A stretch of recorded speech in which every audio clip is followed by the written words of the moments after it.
تم لوگوں کو شرم آنی چاہیے، 30 لوگ ایک کمزور عورت پر حملہ آور ہو رہے ہو۔ السلام علیکم ناظرین، اے ڈی وائز یوٹیوب چینل تمام دیکھنے والے دوستوں کو خوش آمدید کہتا ہے۔ دوستوں، آج کی ویڈیو میں ہم مولانا رومی کی ایک حکایت کے بارے میں بات کریں۔ مولانا رومی رحمت اللہ علیہ کو سننے کے لیے دور دور سے لوگ آتے تھے۔ ایک دن ایک طوائف جس کا نام ڈیزرٹ روز تھا، وہ بھی انہیں سننے کے لیے مسجد پہنچ گئی۔ ڈیزرٹ روز نے اس مقصد کے لیے اپنا حلیہ بدل لیا تھا۔ مولانا رومی رحمت اللہ علیہ کی گفتگو سننے کے دوران اس کے ایک پرانے گاہک نے اسے پہچان لیا۔ اس پر ایک شور مچ گیا کہ ایک طوائف مسجد میں موجود ہے۔ لوگوں نے اسے وہاں سے نکالا اور باہر لے آئے۔ ہجوم میں غصہ بڑھ رہا تھا۔ ڈیزرٹ روز کو لگا کہ اب اسے وہیں کھڑے کھڑے سنگسار کر دیا جائے گا۔ اسی اثناء میں ایک درویش اس ہجوم کے قریب پہنچے اور چیخ کر بولے، رک جاؤ۔ ہجوم ساکت ہو گیا۔ تم لوگوں کو شرم آنی چاہیے، 30 لوگ ایک کمزور عورت پر حملہ آور ہو رہے ہو، کیا یہ انصاف ہے؟ درویش بولا۔ مجمع میں سے کوئی بولا، یہ طوائف یہاں ایک مرد کے لباس میں آئی تاکہ ہم اچھے مسلمانوں کو دھوکہ دے سکے۔ تم لوگ مجھے یہ بتا رہے ہو کہ اس عورت کو اس لیے مارنا چاہتے ہو کہ یہ مسجد کیوں آئی تھی؟ کیا یہ جرم ہے؟ درویش کے لہجے میں اب طنز نمایاں تھا۔ یہ طوائف ہے۔ ہجوم میں سے کوئی چلایا، مسجد میں اس کی کوئی جگہ نہیں۔ ہجوم طوائف کے نعرے لگانا شروع ہو گیا۔ ایک نے کہا، آؤ طوائف کو مارتے ہیں۔ لگتا تھا اس ایک فکر نے درویش کے جلال کو مزید تیز کر دیا۔ رک جاؤ اور مجھے ایک بات بتاؤ، کیا تم واقعی اس عورت سے نفرت کرتے ہو یا اسے حاصل کرنے کی خواہش ہے؟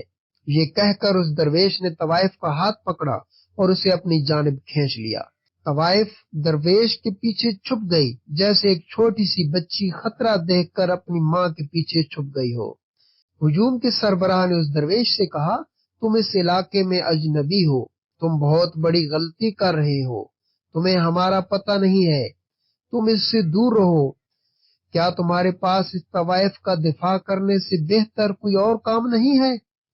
درویش ایک لمحے کے لیے خاموش رہا، جیسے وہ اس سوال پر غور کر رہا ہو۔ اس نے غصے کا اظہار نہیں کیا اور پرسکون رہا۔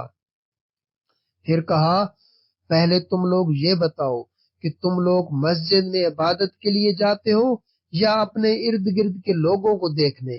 کیا مسجد میں خدا سے زیادہ اہم وہ لوگ ہوتے ہیں جنہیں تم تکتے رہتے ہو؟ اگر تم لوگ خدا کی عبادت کرنے گئے تھے تو یہ عورت تم کو وہاں نظر ہی نہیں آنی چاہیے تھی۔ حلیہ بدلنا تو دور کی بات، اگر اس نے کپڑے تک نہ پہنے ہوتے تو پھر بھی وہ تم لوگوں کو نظر نہیں آنی چاہیے تھی۔ جاؤ، لوٹ جاؤ اور رومی کا واز سنو۔ اس کمزور عورت کو مارنے سے وہ کام زیادہ بہتر ہے۔ دھیرے دھیرے ہجوم چھٹ گیا۔ طوائف کے ہوش ٹھکانے آئے تو وہ بولی، اے درویش، میں آپ کا کیسے شکریہ ادا کروں؟ درویش بولا، تمہیں میرا کوئی شکریہ ادا کرنے کی ضرورت نہیں، ہم خدا کے علاوہ کسی کے شکر گزار نہیں ہیں۔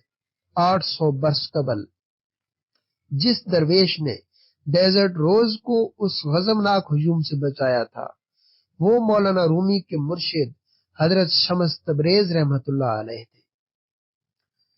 ناظرین، امید ہے آپ کو یہ ویڈیو پسند آئی ہوگی اور ویڈیو سے آپ نے بہت کچھ سیکھا ہوگا کہ ہم جب عبادت کر رہے ہوتے ہیں تو ہمیں اپنی عبادت پر اپنی توجہ مرکوز رکھنی چاہیے، نہ کہ ہم وہاں پر بھی لوگوں کی غلطیاں ڈھونڈتے پھریں۔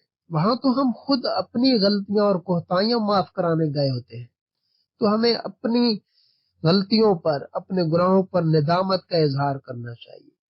عاجزی اور انکساری سے، خشوع اور خضوع سے اپنی عبادت کرنی چاہیے، نہ کہ دوسروں کی عیب ڈھونڈنے چاہیے۔